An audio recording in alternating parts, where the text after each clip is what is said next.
Assalamualaikum warahmatullahi wabarakatuh. Perkenalkan, nama saya Muhammad Taufik Urinta dari kelompok 5 mata kuliah metodologi arsitektur. Video ini akan membahas mengenai ujian tengah semester mata kuliah metodologi arsitektur. Pertama-tama saya ingin menjelaskan mengenai tugas ini. Dalam tugas ini, kami diminta untuk mencari sebuah lahan kosong berukuran minimal 120 meter persegi, kemudian mencari seorang pemilik rumah profesi. Seolah pemilik rumah profesi memiliki lahan yang kami telah cari, kami diminta untuk merancang sebuah rumah profesi di lahan yang telah kami cari. Video ini berisi semua data-data yang telah kelompok kami kumpulkan. Dalam video ini akan dibahas dua hal. Yang pertama adalah analisis tampak lokasi, yang berisi informasi mengenai kawasan yang telah kami pilih sebagai lokasi yang akan ditempati oleh pemilik rumah profesi. Yang kedua adalah hasil wawancara, yang berisi hasil wawancara dengan pemilik rumah profesi yang akan membantu proses perancangan bangunan.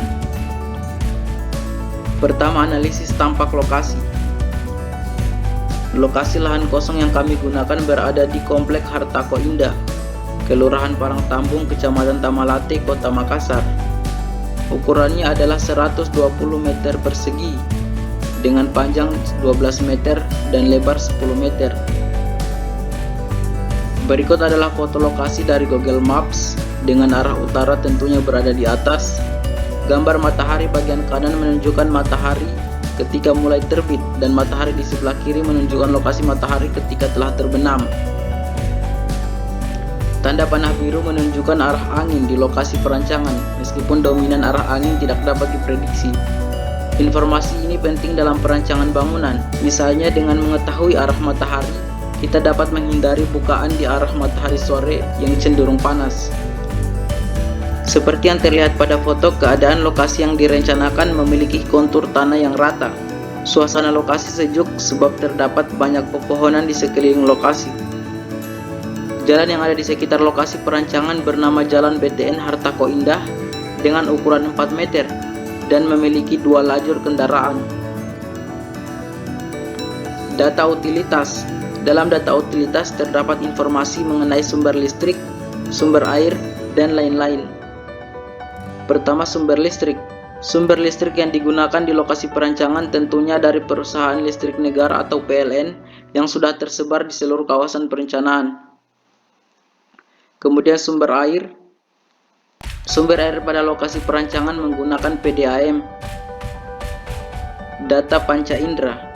Dalam data panca indera ada beberapa informasi yang kita akan dapatkan.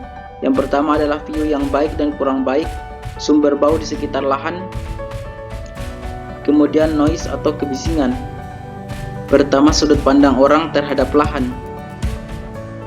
Fungsinya adalah membuat indah bagian yang sering terlihat oleh orang lain.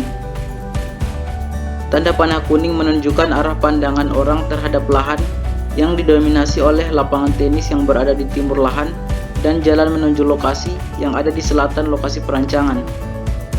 View dari lokasi lahan. Di arah utara terdapat pepohonan dan rumah warga. Di arah timur terdapat lapangan tenis. Di arah barat terdapat lapangan basket yang jarang terpakai. Di arah selatan terdapat perumahan warga. Dalam lokasi yang dirancang tidak terdapat sumber bau yang mencolok. Berikutnya adalah kebisingan. Seperti yang terlihat, kebisingan pada kawasan didominasi oleh jalan raya dan lapangan tenis. Berikutnya adalah hasil wawancara yang meliputi data pengguna, kegiatan sehari-hari pengguna, dan kebutuhan ruang. Subjek pemilik rumah profesi yang kami pilih adalah pemilik rumah kafe. Data pengguna.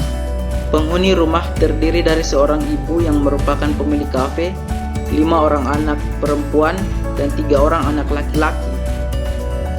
Anak pertama adalah anak perempuan yang berumur 33 tahun dengan hobi memasak.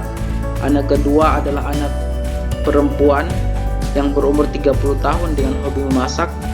Anak ketiga adalah anak laki-laki dengan umur 28 tahun dan hobi minum kopi.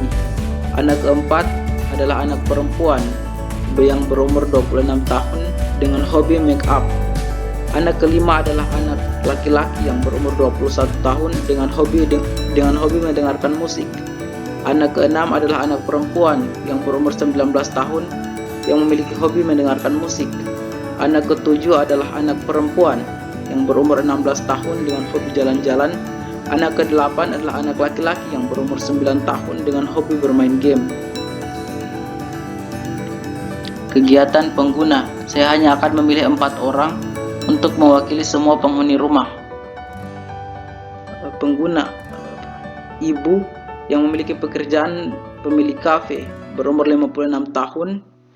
Aktivitasnya adalah memasak, mengurus kafe, menyapu dan mengepel, menyiram tanaman, mandi, buang air besar dan buang air kecil, tidur, makan dan minum, bersosialisasi dengan tetangga, bersosialisasi dengan keluarga, beristirahat, mencuci pakaian dan piring.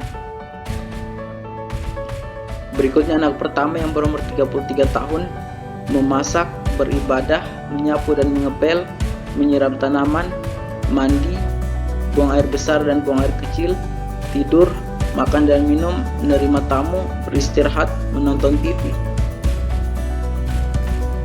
Anak ketiga yang pekerjaannya adalah wira swasta, berumur 28 tahun.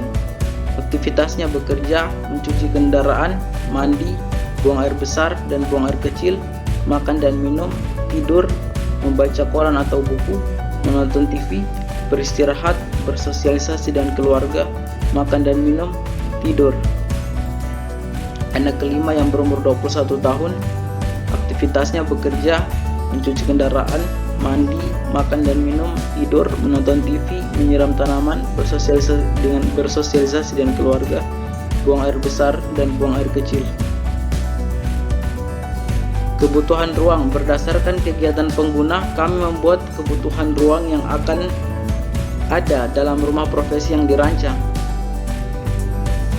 Di antaranya ruang publik yang terdiri dari parkir area, kafe yang terdiri atas outdoor dan indoor, toilet kafe, resepsionis atau kasir, ruang tamu, kemudian ruang privat yang terdiri dari kamar tidur utama, kamar mandi dalam, kamar tidur anak laki-laki yang terdiri dari 3 anak, kamar tidur anak perempuan yang terdiri dari 5 anak, kamar pembantu. Berikutnya adalah ruang semi publik yang terdiri atas ruang makan, ruang keluarga, ruang baca, musola, teras belakang, kemudian ruang servis yang terdiri dari dapur, laundry room, tempat jemur, kamar mandi, gudang, dan lain-lain. Demikianlah video kali ini. Semoga memberi manfaat dan tambahan informasi. Jangan lupa like, share, dan subscribe agar tidak ketinggalan video-video bermanfaat lainnya. Saya Muhammad Taufiq Kurintah. Assalamualaikum warahmatullahi wabarakatuh.